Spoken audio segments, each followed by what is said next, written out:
Hello, welcome back to another piece of advice.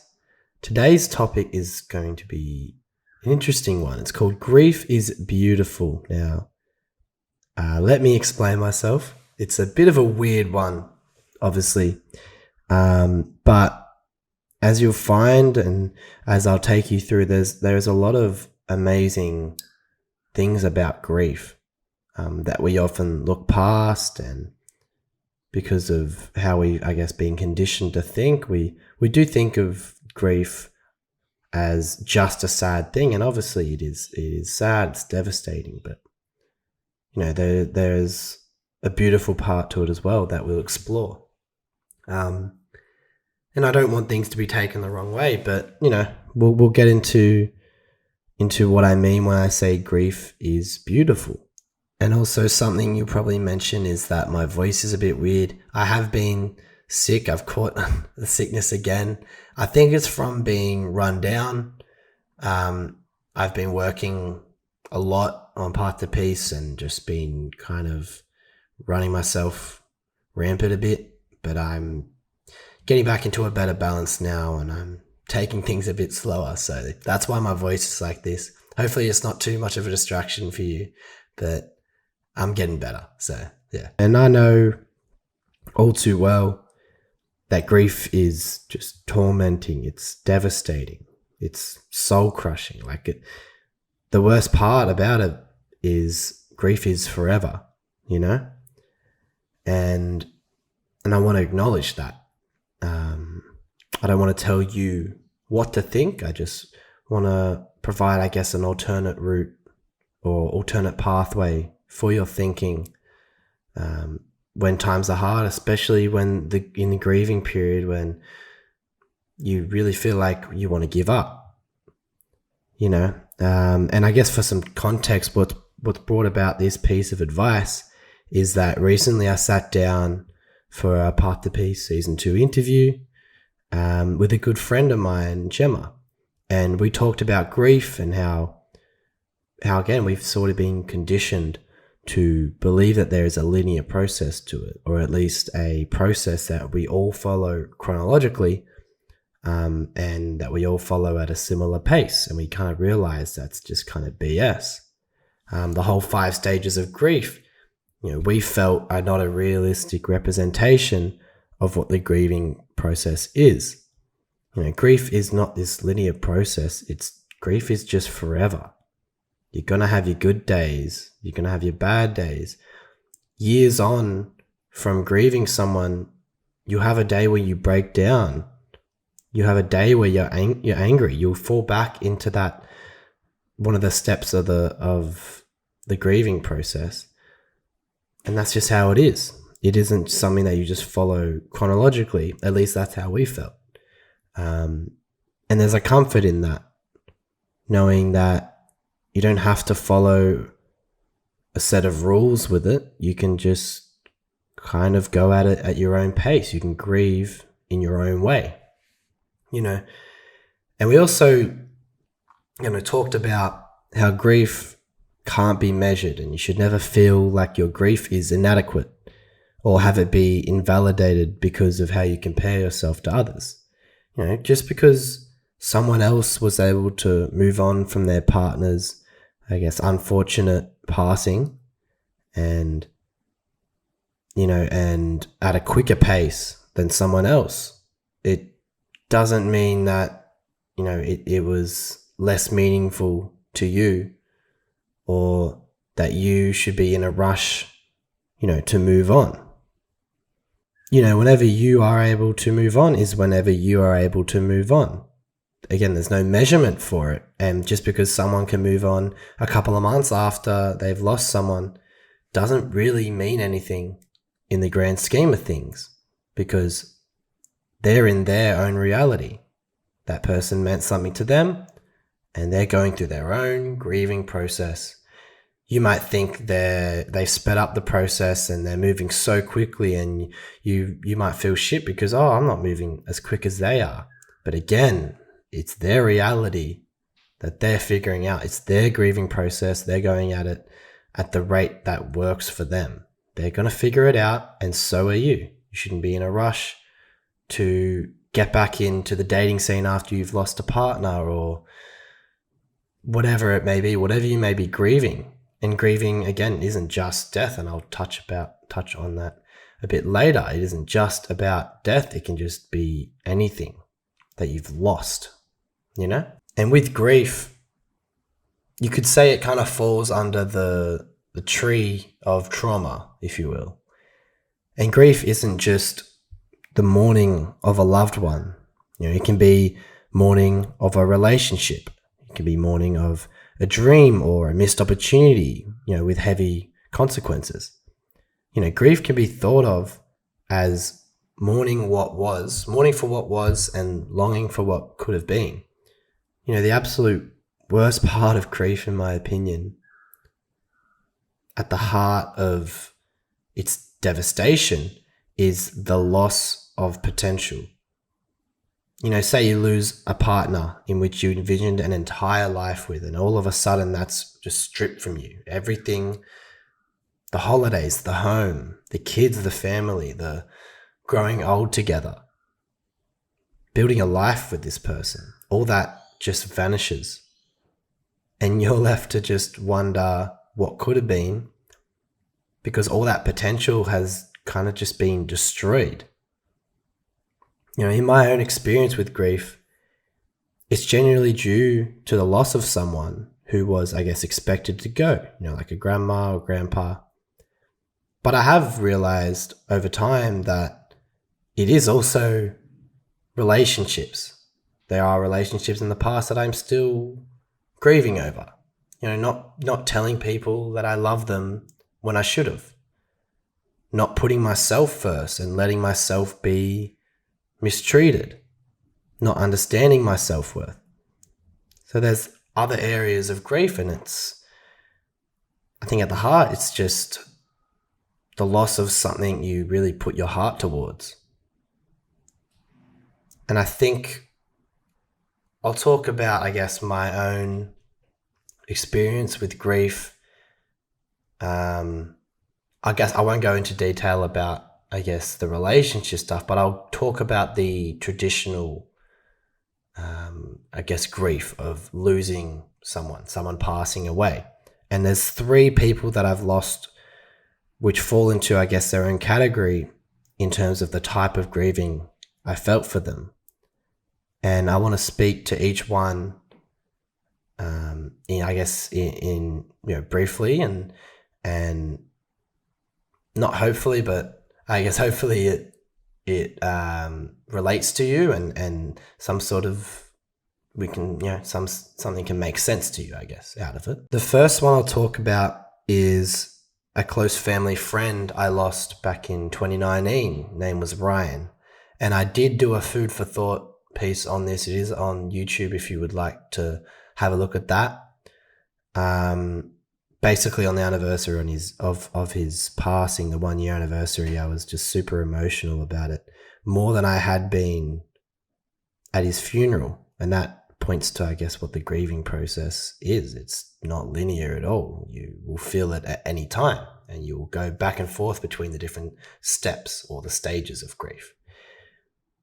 But yeah, he was a close family friend, and he committed suicide in 2019.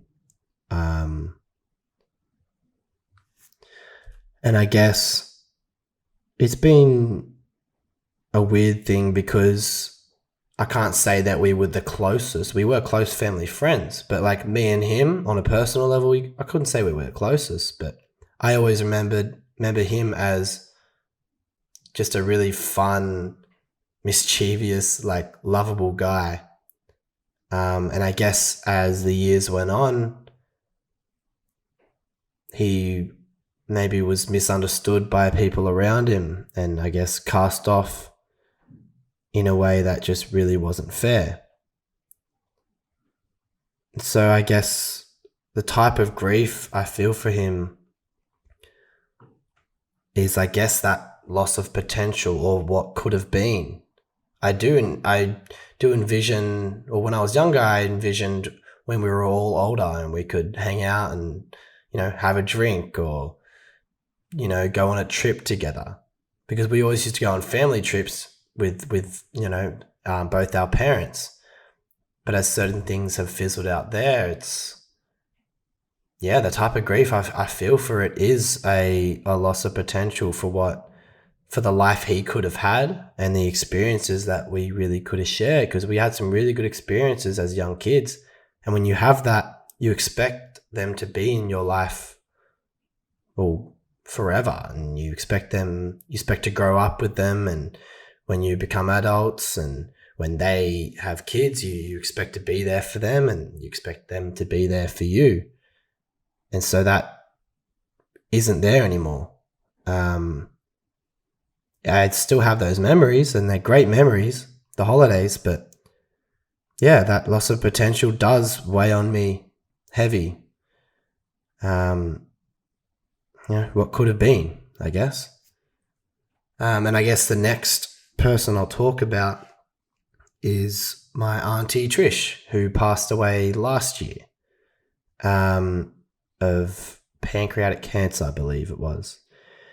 And an absolute warrior. She fought through it, and she got through it way past what the doctors said she would, which is I fuck with, because I hate when doctors were trying to sway her to just what the Western medicine is, or just trying to talk her into just doing that, where she wanted to pursue other areas of treatment.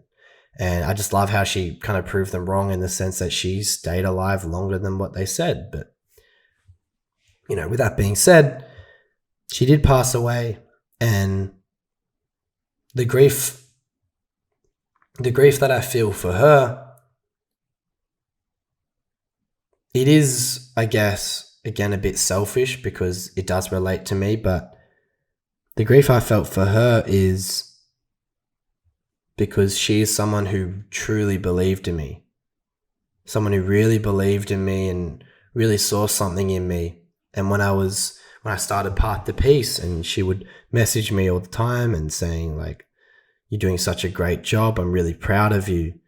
And I could tell that it was really helping her. She had her own stint with depression, some years ago, and it, kept her, I guess, isolated, and it definitely had a huge impact on her moving forward.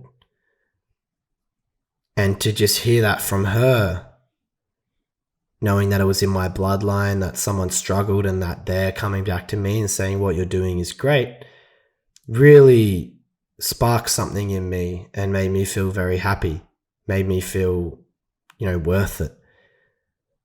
And so that type of grief is for someone who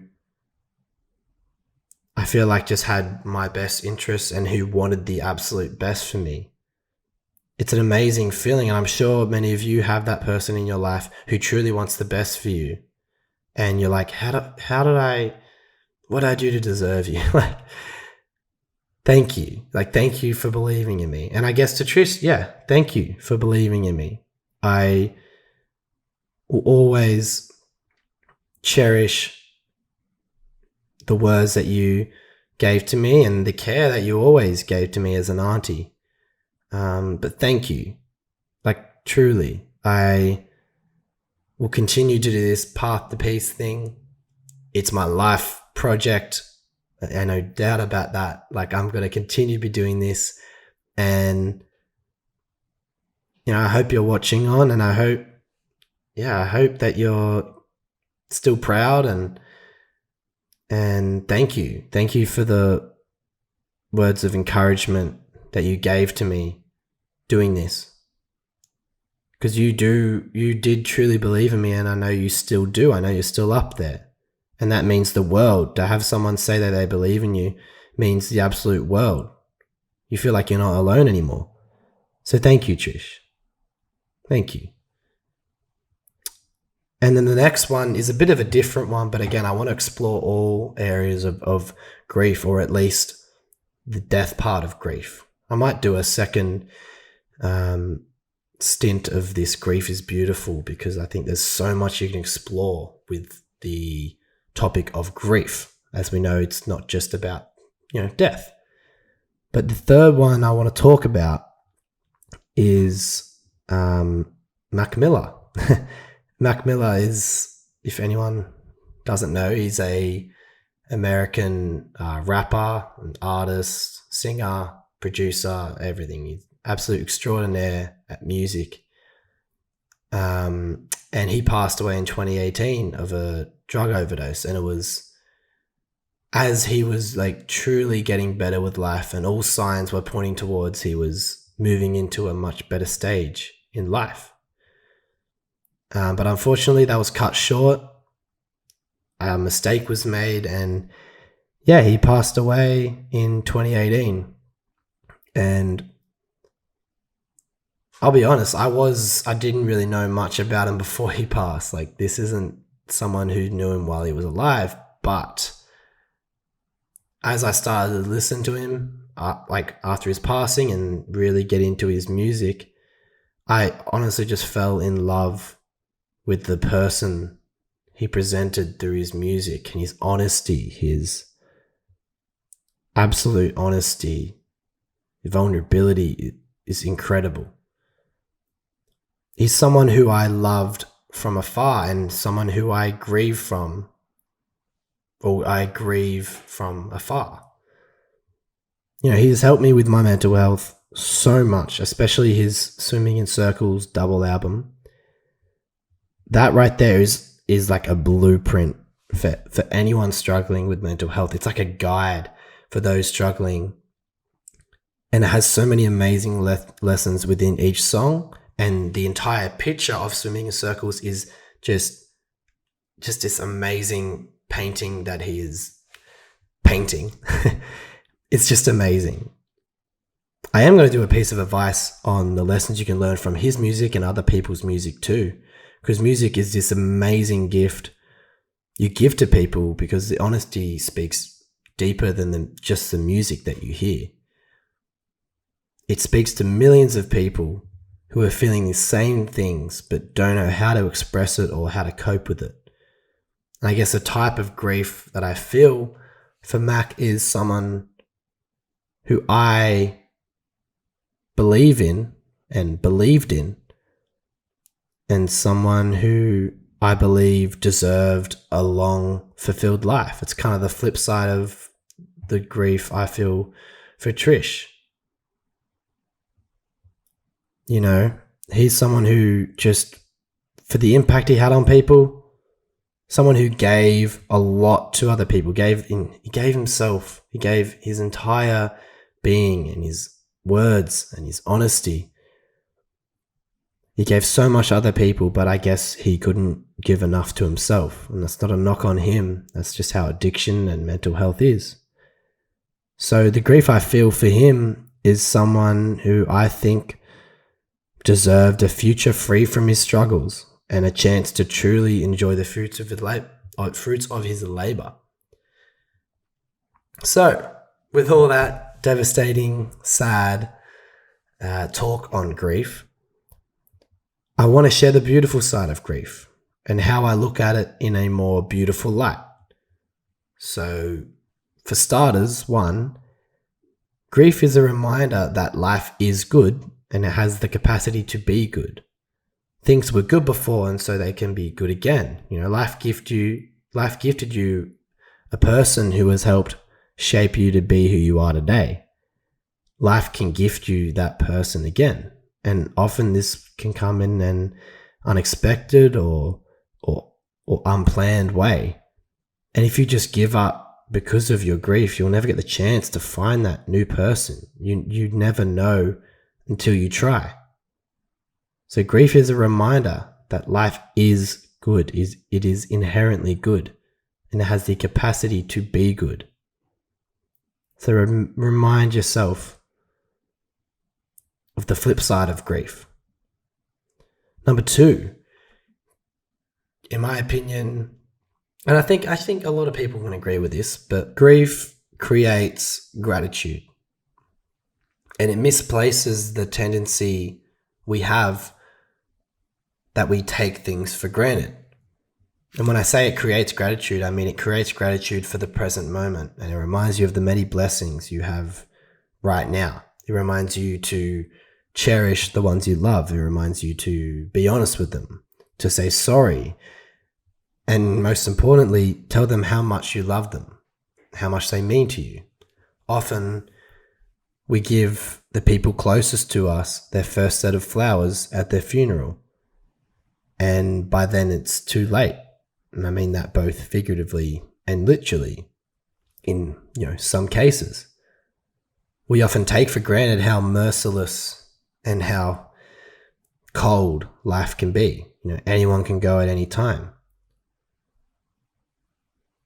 So we shouldn't have to wait for someone to pass or to grieve something, to grieve a relationship.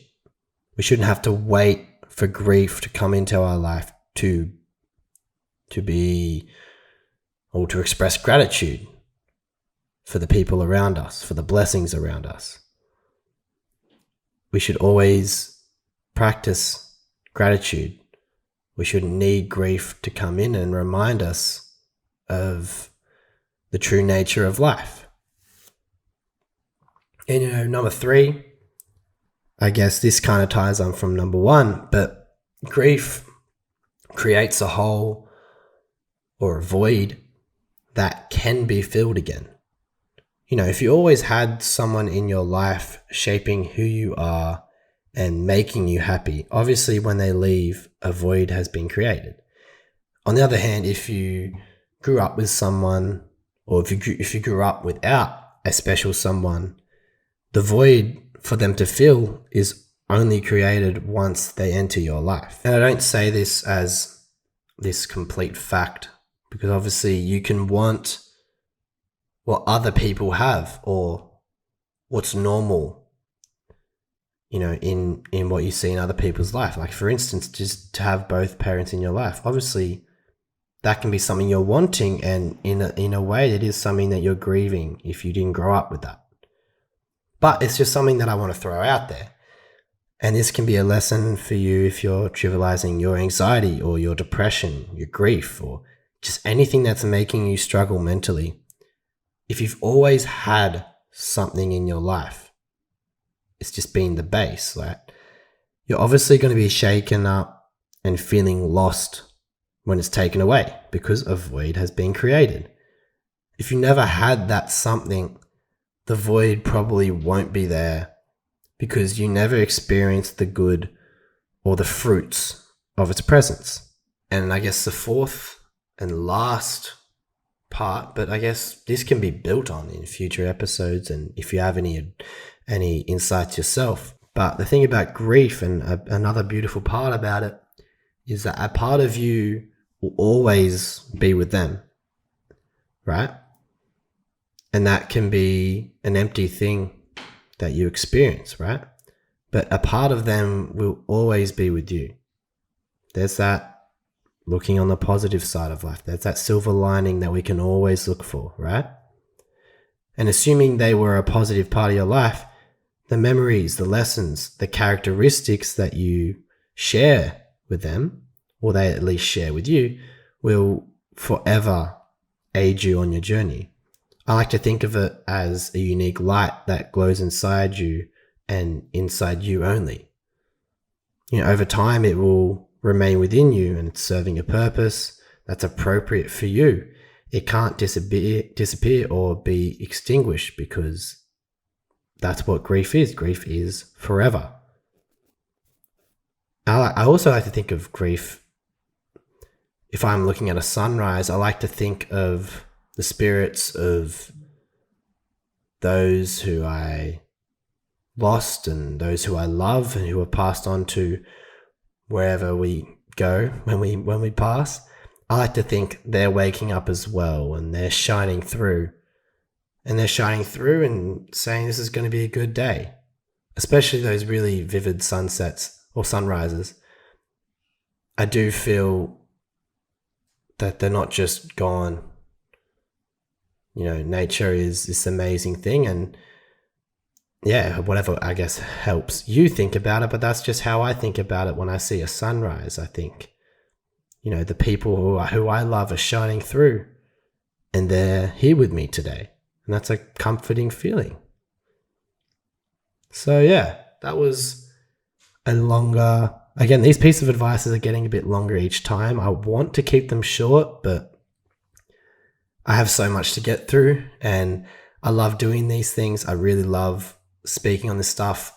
I drive myself crazy constantly talking to myself about stuff like this. And so to actually put it out there, it is, it's great. And yeah, I really, really hope you enjoyed this. I really hope this brought another piece of understanding or just a piece of advice to you, help you think about things in a different way. I hope that if you're grieving, that just understand there's no pressure, there's no pace that you have to go at. It's your pace. Grieve at your own pace and grieve in your own way. And no one can ever judge you for that because you're still figuring things out. I'm still figuring things out. Everyone is. So you got this. All right. I'm grieving too. We're all hurting out here, but we're doing it at our own pace. And that's the beauty of it. So yeah, thank you very much for listening or watching if it's on YouTube.